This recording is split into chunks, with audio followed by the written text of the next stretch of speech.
એક જ દીવો અને આખાય ઘરમાં અજવાળું થાય એવો દીવો આપણા કુળદેવી માનો જે આદેશ હોય અને આદેશ પ્રમાણે આપણે કામ કરતા હોઈએ તો એ અજવાળું કુળદેવી માના પ્રતાપે આખાય ઘરમાં અને આપણા જીવનમાં એ અજવાળું સતત ને સતત પ્રવાહિત રહેતું હોય છે.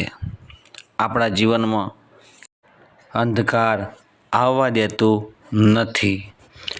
જ્યારે માની કૃપા એવા ભક્તો પર બની રહે છે કે જ્યારે મા એ ભક્તોને ખૂબ જ પ્રેમ કરે છે, વહાલ કરે છે, પણ મા પણ ઓળખે છે એવા ભક્તોને કે માને પણ ભક્તની જરૂર છે અને ભક્તને માની જરૂર છે.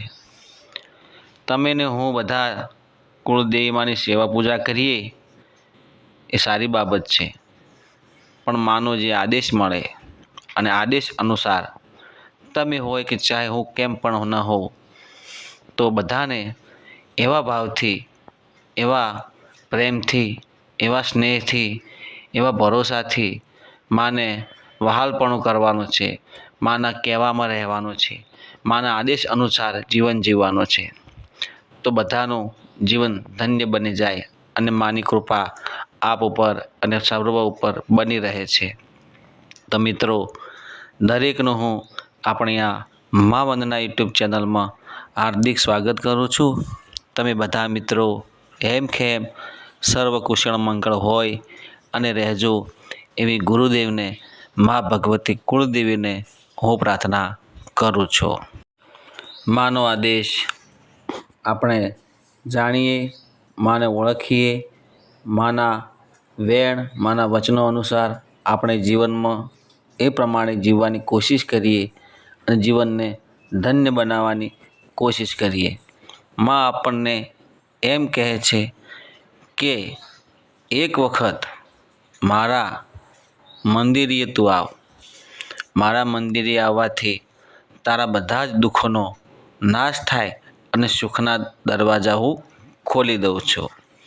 મા તમને એમ કહે છે એક વખત તું ધર્મના માર્ગે તું ચાલી તો જો, તારા રસ્તા પર જે કાંટા હશે એવું બધા સાફ કરી દઈશ. તો એવું કોઈ ધર્મ પુણ્યનું કામ કરી જો, દાન પુણ્યનું તો એવું કામ કરી જો કે જેથી તારા અન્નના ભંડાર હું ભરી દઈશ. કોઈ ભૂખ્યાને ભોજન કરાવી જો, કોઈ સાધુ સંતને તું જમાડી જો, તો તારા ઘરે ક્યારેય હું ખાવાનું પીવાનું ખૂટવા નહીં દઉં. અન્ન પાણી બાજરે ધાન્ય ધનથી તને ભરી દઈશ. એક વખત તું કોઈ દુખિયાની, કોઈ ગરીબની તું મદદ કરી જો તને ભગવાને આપ્યું હોય તો તું કોઈની મદદ કરી જો, ક્યારેય તારા ઘરે હું દુઃખ નહીં આવવા દઉં. માના વચનો તો એવા હોય છે આપ ઉપર અને આખી દુનિયા ઉપર. મા ક્યારેય કોઈનું ખોટું કરતી નથી.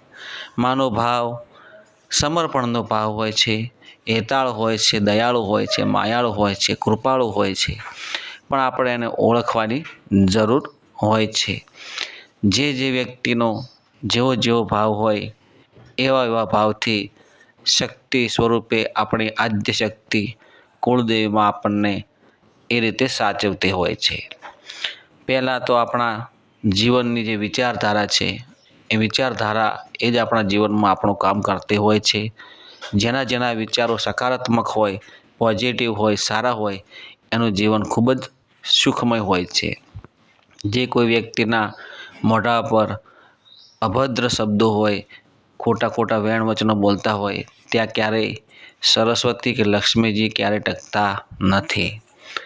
તો મિત્રો, આપણે આપણા જીવનમાં જેવું ધારીએ છીએ એવું કંઈક મેળવવું છે તો માના આદેશ અનુસાર આપણે જીવનમાં ઉતારવું જોઈએ. જેમ કે આપણે નિત્યક્રમ અનુસાર સવારે વહેલા નાહી ધોઈ માતાજીની સેવા પૂજામાં દીવો કરીએ. દીવો કર્યા બાદ એમાં કપૂર મૂકીએ અને આખા ઘરમાં કેવી સુગંધ ફેલાય છે એવું આપણા જીવનમાં આપણે ઉતરવું જોઈએ કે આપણે એવા જાગૃત બનીએ, ચેતન બનીએ કે આપણે તો જાગૃત બનીએ, સાથે સાથે આપણો પરિવાર છે શિક્ષણમય બને, સંસ્કારમય બને અને આપણા કુટુંબમાં, પરિવારમાં અને સમાજમાં આપણું એવું સારું ભવિષ્ય ઉજ્જવળ બને એવા આપણે પ્રયત્નો કરવાના છે. એટલે કે કોઈ ખરાબ લત ના હોય, વ્યસન ના હોય, ફેશન ના હોય, ખોટા ખર્ચાઓ ના હોય, તો ઘરમાં બધી રીતે બચત થાય છે પૈસાની, ખોટા ખર્ચાઓ ના થાય. તો ધીમે ધીમે ધીમે તમે કંઈક બનવાની કોશિશ કરો, કંઈક આગળ વધવાની કોશિશ કરો તો જીવનમાં તમને 100% સફળતા મળે છે. મિત્રો, જેમ કે ઘડિયાળ છે, સમય છે, એ કેવો સતત ચાલ્યા જ કરે છે, કોઈની રાહ નહીં જોતો. એ ક્યારેય ઊભો નથી રહ્યો અને ઊભો પણ નથી રહેવાનો. એમ તમે સમયની સાથે સાથે અપડેટ થાઓ. અપડેટ એટલે કે કંઈક નવીનતા કરો.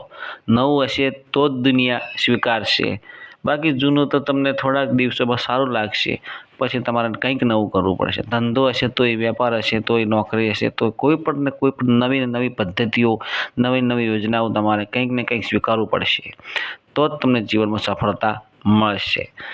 કોઈ પણ કામ નાનું નથી હોતું, મોટું પણ નથી હોતું, પણ જેવી જેની કામની લગની હોય, જે કામ ઉપર તમને ભાવ હોય, એમાં તમે વધારે ભરોસો કરો, એમાં વધારે મહેનત કરો તો તમને સફળતા મળે છે. કોઈ પણ કામમાં ન આવડે કે કશું સફળતા ન મળે એવું ક્યારેય મનમાં અણગમો ઊભો કરવો નહીં. તમે જે કરશો એ બેસ્ટ કરશો અને સૌથી સારું કરશો એવો તમે એક મનમાં સંકલ્પ કરી દો, તો તમને દરેક કાર્યમાં સફળતા મળવા લાગશે. મિત્રો, આ વિડીયો તમે કયા ગામ, તાલુકા, જિલ્લા, શહેરમાંથી જુઓ છો એ કોમેન્ટ બોક્સમાં જરૂર જણાવજો તમારા મંતવ્યો, પ્રતિભાવો. જય માતાજી, જય ગુરુદેવ.